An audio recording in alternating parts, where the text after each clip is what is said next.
Now,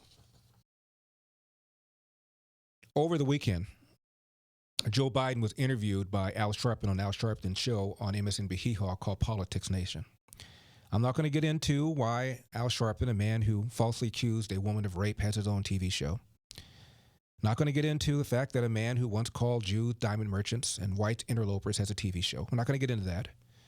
Not going to get into the fact that Al Sharpton was right in the thick of the 1991 Crown Heights riot that one Jewish leader referred to as the most serious pogrom in the history of this country. I'm not going to talk about the fact that HBO aired a FBI videotape showing Al Sharpton agreeing to deal cocaine. I'm not going to get into that. And the fact that he's a kingmaker. I am going to suggest that maybe, just maybe, somebody might want to raise the irony of a man, Al Sharpton, interviewing a man, Joe Biden. The former knowingly used a phony rape charge to become rich and famous. And one is accusing an alleged victim of filing a phony accusation of rape. Is there something wrong with this picture? Reverend Al became famous by falsely accusing a white man named Stephen Pagonis of raping Tawana Brawley, then a teenager. One of Sharpton's compatriots soured on him and publicly said, yeah, we all knew it was not true, and Al Sharpton knew it was not true. And Al Sharpton said, it doesn't matter. Once this thing goes down, we'll be the baddest N-words in America, end of quote. Fast forward, he is a Democratic kingmaker. All of the major candidates have come to New York and kissed his ring. And everybody's forgotten that Al Sharpton became famous by falsely accusing a man of rape. He even demanded that the man sue him for defamation if, in fact, I'm telling you a lie. Well, the man did. And a multi-ethnic jury unanimously ruled that Sharpton and his two co-defendants owed Stephen Pagonis, the assistant district attorney, by the way, whose job collapsed, his marriage collapsed, his daughter was taunted and had death threats. A multi-ethnic jury ruled that Sharpton and his two co-defendants owed this man $250,000, and Sharpton didn't pay. Not for several years. When Sharpton decided to run for president, he passed the hat and some of his rich buddies ponied up the money. I say this because people under a certain age probably have no idea who this man is.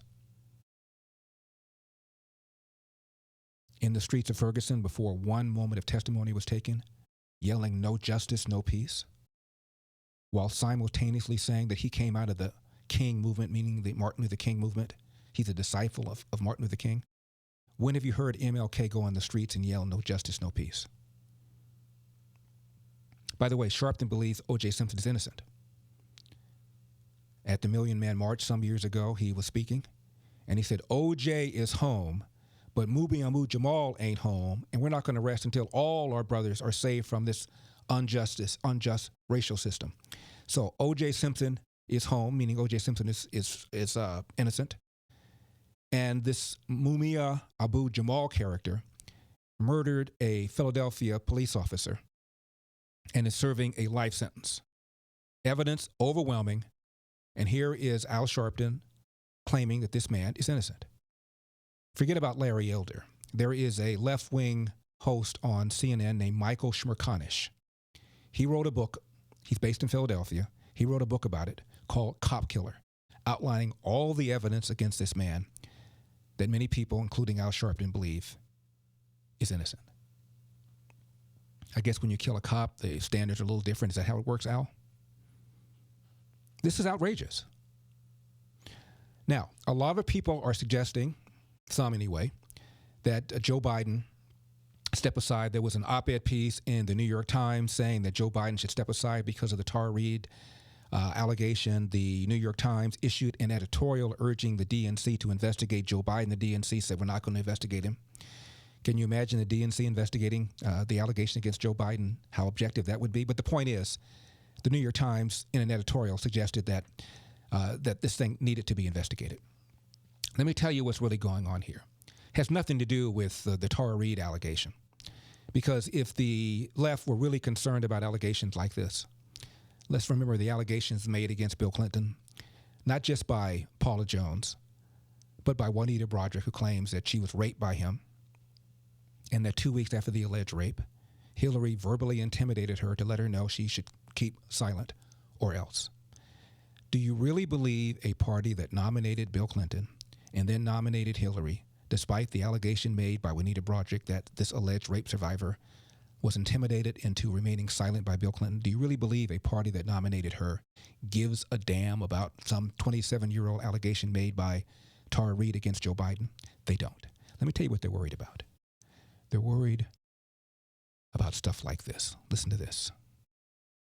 Joe, over 600,000 dead. Many of them are people who are those workers, those nurses, doctors, some of them, because they have put themselves in a position to save other people's lives, protect the rest of society.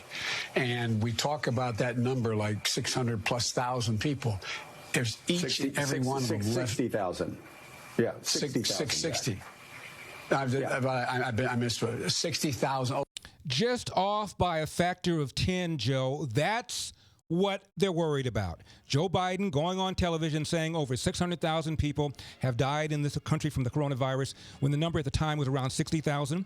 And remember, this is the same Joe Biden who accused those who wanted the gun manufacturers liable from lawsuits. Joe Biden at the debate said 150 million Americans have been killed since that legislation. That's half the country. That's what they're worried about, not Tara Reid.